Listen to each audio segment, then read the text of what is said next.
Robert the Bruce. The name echoes through Scotland's glens and mountains, a symbol of defiance and resilience. He was more than a king, he became the heart of Scottish identity. Born a nobleman, Bruce was thrust into chaos, forced to fight for a crown amid betrayal and loss. Outlaw, fugitive, warrior, he endured unimaginable setbacks, yet never lost faith in Scotland's right to be free. His journey was no simple ascent, it was a desperate struggle, marked by failure and moments of inspiration.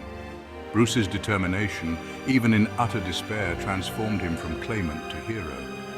We remember the victor of Bannockburn, but his true legacy lies in his perseverance through Scotland's darkest days. Hunted, his family captured or killed, Bruce learned, adapted, and found strength within. This is the story of a man who lost everything, only to rise and win it all back for his nation. His legacy is not just in castles or treaties, but in the spirit of the Scottish people. Leadership, Bruce showed, is about rising after every fall. This is the true story of the outlaw who became a king, and the man who gave Scotland its freedom. Robert the Bruce was born into privilege, his family among Scotland's most powerful nobles. With Scottish and Norman blood, Bruce had a claim to the throne and was raised for leadership. Scotland during his youth was stable under King Alexander III until Alexander's sudden death in 1286. The only heir, Margaret, the Maid of Norway, died before reaching Scotland, plunging the kingdom into crisis. With no clear successor, powerful families like the Bruces and Comyns vied for the crown. To avoid civil war, the nobles asked King Edward I of England to choose the next king. Edward, a ruthless monarch, saw an opportunity to control Scotland. He proposed a marriage alliance, but fate intervened with Margaret's death. The country was left leaderless, and the threat of civil war loomed. The Bruces and Balliols became the main contenders, each backed by powerful factions. The stage was set for decades of conflict and foreign intervention. With the throne empty, Edward I of England demanded Scottish nobles, including Bruce, swear fealty to him. This humiliating oath made Scotland a vassal state, but the nobles, fearing civil war, complied. In 1292, Edward chose John Balliol as king, favouring his claim over Bruce's. The Bruces refused to accept Balliol, seeing him as Edward's puppet. Scottish politics fractured. Balliol backed by the Comyns, the Bruces waiting for their chance. Balliol's reign was short and troubled. Edward undermined him, demanding troops and money. The Scots rebelled, forming the old alliance with France in defiance. Enraged, Edward invaded, sacked Berwick, and crushed the Scots at Dunbar. Balliol was forced to abdicate. Edward stole the Stone of Destiny and ruled Scotland directly. The Bruces, seeing Balliol removed, renewed allegiance to Edward, hoping for the crown. It was a dangerous game of shifting loyalties. Scotland was now a nation under occupation, its future uncertain. The struggle for independence was only beginning. English occupation sparked fierce resistance, led by William Wallace, who won at Stirling Bridge. Bruce, inspired but cautious, briefly joined the rebellion, then submitted to Edward after Falkirk.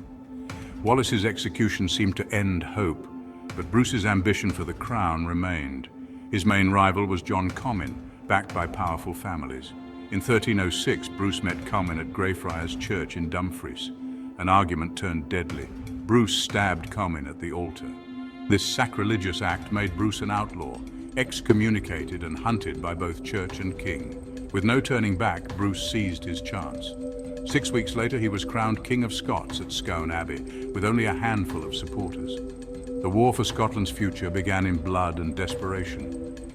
Bruce's act united some, enraged others, and set the nation on a path of brutal conflict. He was now a king with enemies everywhere, English, Comyn, and even the church. His only hope to fight for survival and legitimacy. The struggle for Scotland's soul had entered a new, violent phase. Bruce's fate, and Scotland's, hung in the balance. Bruce's crown brought only danger.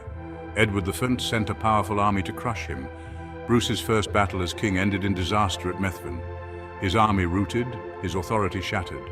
Hunted, Bruce became a fugitive, his family captured or killed, his supporters executed.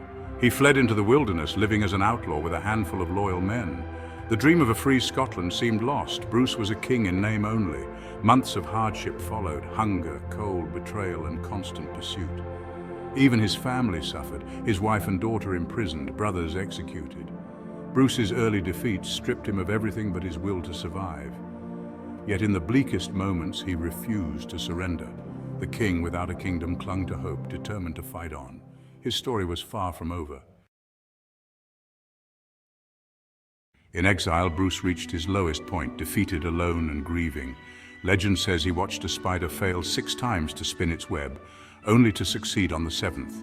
Inspired, Bruce resolved to persevere, no matter the odds. He emerged from hiding with a new strategy: guerrilla warfare. No more pitched battles. He would use Scotland's wild terrain as his weapon. Small, fast-moving bands struck English garrisons, then vanished into the hills. This harrying wore down the occupiers, making Scotland ungovernable for the English. Bruce's tactics turned the tide, rallying support and demoralizing his enemies. The lesson of the spider became the heart of his comeback. Bruce would fight smarter, not just harder. The war for Scotland's freedom entered a new, relentless phase. The king was ready to reclaim his land. In 1307, Bruce returned to Scotland, landing in Carrick with a loyal band. He launched a ruthless guerrilla campaign, striking English patrols and garrisons. At Loudon Hill, Bruce's tactics paid off. He chose the ground, dug trenches, and routed the English cavalry. This victory proved his new strategy worked and inspired more Scots to join him. Bruce also crushed his Scottish rivals, especially the Comyns, in the brutal harrying of Buchan. He destroyed their power base, ensuring no major rival would challenge him again. With support growing, Bruce and his commanders recaptured castles through daring raids and cunning. Edinburgh Castle fell to a night assault, and one by one, English strongholds collapsed. By 1314, only a few castles, including Stirling, remained under English control. Bruce's authority was secure. His enemies, both English and Scottish, were in retreat. The stage was set for a final, decisive battle. Scotland's hope for freedom was alive again. The king was no longer a fugitive. He was a force to be reckoned with. By 1314, the English held only a few strongholds. Stirling Castle was the key. Its governor agreed to surrender if not relieved by midsummer, forcing England's hand. Edward II marched north with a massive army to save Stirling and crush Bruce. Bruce chose the battlefield at Bannockburn, marshy, narrow, perfect for neutralizing English cavalry. His smaller, disciplined army prepared traps and defensive formations. On June 23rd, Bruce famously killed Sir Henry de Bohun in single combat, boosting Scottish morale. The next day, English cavalry charged but were funneled into Scottish schiltrons, dense spear formations. The English advance dissolved into chaos. Archers couldn't fire without hitting their own men. Bruce ordered his army forward, pushing the English into the burn. Scottish camp followers charged, creating panic and the illusion of fresh troops. The English lines collapsed. Edward II barely escaped. Bannockburn was a catastrophic defeat for England and a miraculous victory for Scotland. Bruce's leadership and tactics had won the day. Scotland's independence was within reach. The legend of Bannockburn was born. Bannockburn secured Bruce's throne, but the war wasn't over. England refused to recognize Scotland's independence, so Bruce fought on, militarily and diplomatically. He raided northern England, pressuring the English crown.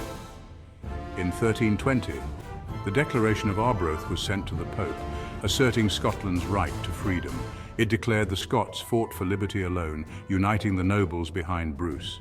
The declaration shifted international opinion, slowly winning support for Scottish independence. Years of struggle followed, but in 1328, England finally relented. The Treaty of Edinburgh-Northampton recognized Bruce as king and Scotland as a free nation. Bruce had risen from outlaw to king, securing his country's future. In his final years, he ensured a stable succession and died in 1329. His heart was carried on crusade, his body buried at Dunfermline Abbey. Bruce's legacy, a free Scotland forged in struggle and perseverance. His story endures, a symbol of courage, resilience, and national pride.